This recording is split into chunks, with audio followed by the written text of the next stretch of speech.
Bonjour, je m'appelle Elena. Aujourd'hui, on va tricoter ce snood avec le motif texturé. Mon snood mesure 1,25 m sur 25 cm. Je trouve ces dimensions suffisantes car le motif il est très extensible et comme il est tricoté en pur mérino, une fois dehors, le snood prend l'humidité et rajoute quelques centimètres. Pour ce modèle, j'ai choisi la laine Drops 100% mérino extra fine. La laine est de qualité superwash, donc elle passe à la machine. Et une pelote de 50 grammes fait 105 mètres. C'est une laine très douce qui ne gratte pas et elle est très agréable à tricoter et à porter. Le point texturé est épais et il nécessite plus de laine par rapport au jersey endroit ou point mousse. J'aurai besoin de 5 pelotes pour un snood qui mesure 125 cm. Il peut paraître court, mais grâce à ce point, le snood est extensible et la longueur est suffisante. J'aurai également besoin de 2 paires d'aiguilles, numéro 4, qui sont conseillées pour cette qualité de laine, pour les mailles de montage et les 2 rangs de jersey endroit, et les aiguilles numéro 5,5 pour tricoter le motif texturé. Vous retrouverez la fiche tricot de ce modèle dans la description sous la vidéo. Avec les aiguilles numéro 4, on va monter 66 mailles. On utilise les aiguilles numéro 4 uniquement pour les mailles de montage et les 2 premiers rangs en jersey, pour que le bord garde la même largeur que le motif. Ensuite, on va tricoter 2 rangs de jersey endroit. Premier rang endroit du travail, toutes les mailles se tricotent à l'endroit. La dernière maille dans tous les rangs endroits se tricote endroit torse. On la prend par le brin arrière et on la tricote à l'endroit. On tourne le tricot sur l'envers du travail. Les 3 premières mailles dans le rang envers, on ne les tricote pas. Avec le fil devant, on va les glisser tout simplement sur l'aiguille droite. Et après, on tricote toutes les mailles à l'envers jusqu'à 3 dernières mailles. Je suis à la fin de mon rang envers. Il me reste 3 mailles. Je passe le fil devant et je glisse ces 3 mailles sans tricoter sur l'aiguille droite. J'ai tricoté les 2 rangs de jersey endroit. Maintenant, je passe aux aiguilles numéro 5,5 et je commence à tricoter le premier rang du motif. Les 3 premières mailles et les 3 dernières mailles de chaque bord vont nous former la bordure I-cord. Les 3 premières mailles se tricotent à l'endroit normalement et ensuite on va former le motif. On va piquer avec l'aiguille derrière les 3 mailles suivantes. On va tricoter une maille dans les 3 mailles. On va faire un jeté et on va retricoter encore une maille dans les 3 mailles. Et ensuite, on lâche. On a tricoté 3 mailles. Et on va répéter la même chose tout le long du rang. On pique dans les 3 mailles derrière l'aiguille. On tricote une maille. On fait un jeté. Et en piquant encore une fois derrière l'aiguille, dans les 3 mailles, on retricote encore une maille. Et on lâche. Pour réussir ce motif, il faut être à l'aise avec les aiguilles.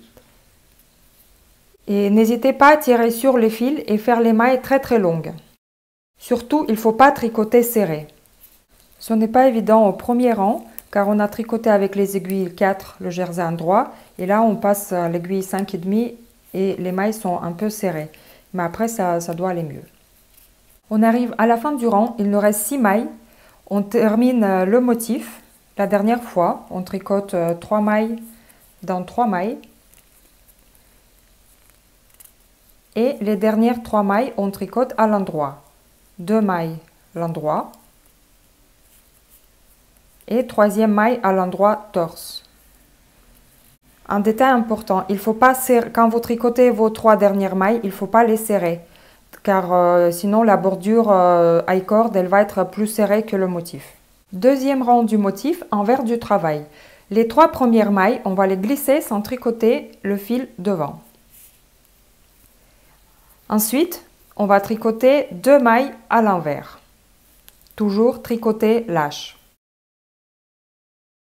Et après, les 2 prochaines mailles, on va les croiser en les tricotant à l'envers. On passe notre fil devant et d'abord on va tricoter la 2e maille à l'envers. Sans lâcher la maille, on va tricoter tout de suite après la première maille à l'envers. Une fois les deux mailles sont tricotées, on peut lâcher. La prochaine maille se tricote à l'envers. Et après, on répète. On va croiser les deux mailles. On va les tricoter à l'envers croisées. D'abord, on tricote la deuxième maille à l'envers, toujours lâche. Et ensuite, on tricote la première maille à l'envers. Une fois les mailles sont tricotées, on les glisse sur l'aiguille droite. Et après, on tricote une maille envers. Et on va alterner deux mailles croisées à l'envers, une maille envers, deux mailles croisées à l'envers, une maille envers, jusqu'à la fin du rang. Et on finit notre rang par croiser deux mailles à l'envers. Ensuite, on tricote tout simplement deux mailles à l'envers. Les trois mailles, on ne les tricote pas, on passe le fil devant et on les glisse sur l'aiguille droite sans tricoter. Maintenant, on continue notre tricot en répétant ces deux rangs du motif. Le snood avance petit à petit. La couleur claire de la laine met en valeur le motif texturé. Je le tricote lâche, ce qui donne la souplesse à notre snood. Et sur l'envers du travail, le motif est aussi assez intéressant. La bordure high cord avec les trois mailles de chaque côté est bien visible sur l'endroit du travail et on la voit très bien aussi sur l'envers du travail. Le bord qui est tricoté avec les aiguilles plus petites garde la même largeur que le reste du travail. Si vous tricotez le bord avec les mêmes aiguilles que vous tricotez le snood, il risque d'être 2 cm plus large par rapport au reste du travail. Je vous montre encore une fois les deux rangs du motif. On tricote toujours lâche et on commence par les trois premières mailles qui se tricotent à l'endroit normalement. Tricoter lâche. Les trois prochaines mailles, on va piquer l'aiguille par derrière et on va tricoter trois mailles. Une maille endroit, on tire sur le fil, on fait un jeté et on retricote une maille à l'endroit. Et on lâche.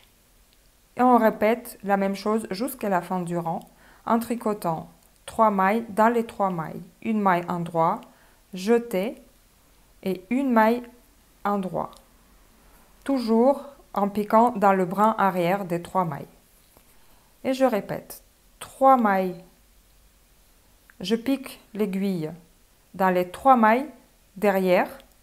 Je tricote une maille à l'endroit en tirant bien le fil. Je fais un jeté et je retricote une maille à l'endroit en tirant sur le fil pour obtenir 3 mailles longues. Et je lâche. Je répète la même chose jusqu'à la fin du rang. À la fin du rang, il vous reste 6 mailles. Vous tricotez la dernière fois le motif en piquant dans les 3 mailles dans le brin arrière. Et les 3 dernières mailles, vous les tricotez lâches à l'endroit. 2 mailles à l'endroit normalement et 3e maille à l'endroit torse en piquant dans le brin arrière. Deuxième rang du motif, envers du travail, on met le fil devant et on commence par glisser les 3 premières mailles sur l'aiguille droite sans les tricoter. Ensuite, on va tricoter les 2 mailles à l'envers, normalement. 1, 2. Maintenant, les 2 prochaines mailles, on va les croiser à l'envers. On met le fil devant, on pique l'aiguille d'abord dans la 2e maille et on la tricote à l'envers normalement. Ensuite, on tricote la première maille aussi à l'envers. Et on lâche les 2 mailles de l'aiguille. La maille suivante se tricote tout simplement à l'envers. Et on continue ainsi de suite. On va croiser les 2 mailles. On va tricoter une maille à l'envers. Donc, pour croiser les mailles, on pique d'abord dans la 2e maille. On la tricote à l'envers. Après, on tricote la première maille, aussi à l'envers. Et on lâche. La maille suivante se tricote à l'envers. Donc, comme je vous ai dit, on croise la dernière maille du motif avec la première maille du motif suivant. Et les mailles du milieu de chaque motif se tricotent à l'envers. Donc ici, j'ai la dernière maille du motif. Je vais la croiser avec la première maille du motif. D'abord, je tricote la première maille du motif à l'envers. Et ensuite, je tricote la dernière maille du motif précédent. Je lâche. La maille du milieu de chaque motif se tricote à l'envers. On croise 2 mailles à l'envers et une maille tricotée à l'envers. 2 mailles croisées en les tricotant à l'envers et une maille envers. Et on finit le deuxième rang par croiser 2 mailles à l'envers, 2 mailles tricotées à l'envers tout simplement. Les 3 dernières mailles, on ne les tricote pas, on passe le fil devant et on les glisse sans tricoter sur l'aiguille droite. Je répète une fois de plus que ce motif doit être tricoté avec les mailles très lâches pour 2 raisons. La première raison, si les mailles sont serrées, vous ne pourrez pas tout simplement passer votre aiguille dans vos mailles. Et deuxième raison, c'est que le motif, il ne va pas être souple et le snood, il va être très dur. Quand vous arrivez à la fin de votre pelote, changez le fil à côté du bord. Tournez l'ouvrage sur l'envers et vous prenez le nouveau fil et faites tout simplement un double nœud pour raccorder les 2 fils ensemble.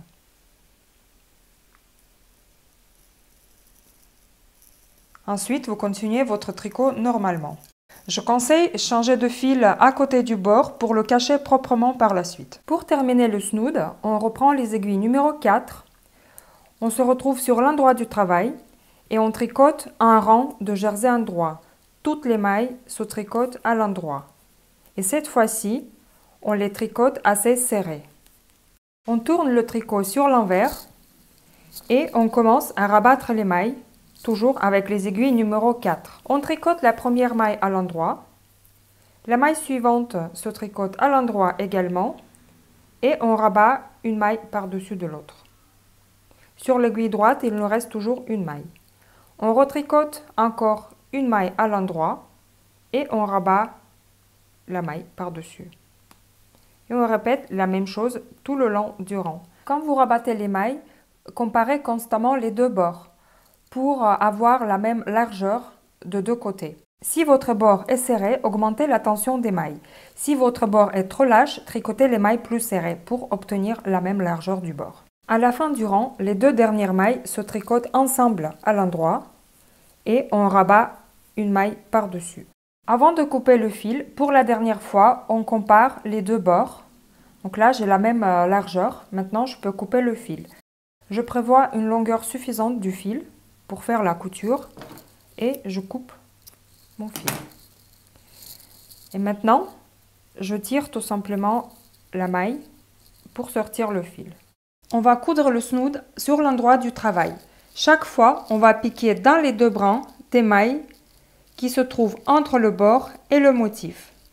Donc à gauche, on voit bien les 2 brins ici et à droite, les 2 brins des mailles qui se trouvent entre le bord et le motif qui se trouve ici. On commence par la gauche. D'abord, on pique dans les mailles de l'I-cord. On passe notre fil. Ensuite, on revient vers la droite et on repique pareil dans les 2 brins de mailles de l'I-cord.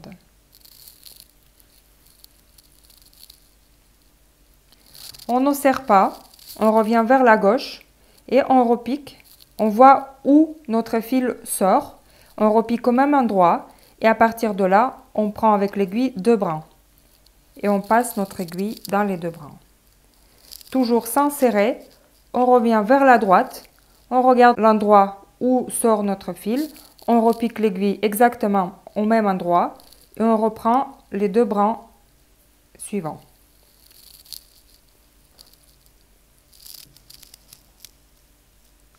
Toujours sans serrer, on revient vers la gauche et on répète la même chose. On prend les 2 brins entre le bord et le motif et on passe notre aiguille dedans. On a fait à peu près 2 cm. Maintenant, on peut serrer le fil tout doucement. On desserre un petit peu et on continue notre travail. On repique avec l'aiguille à l'endroit où sort le fil et on prend les 2 brins. Et on passe notre aiguille à travers.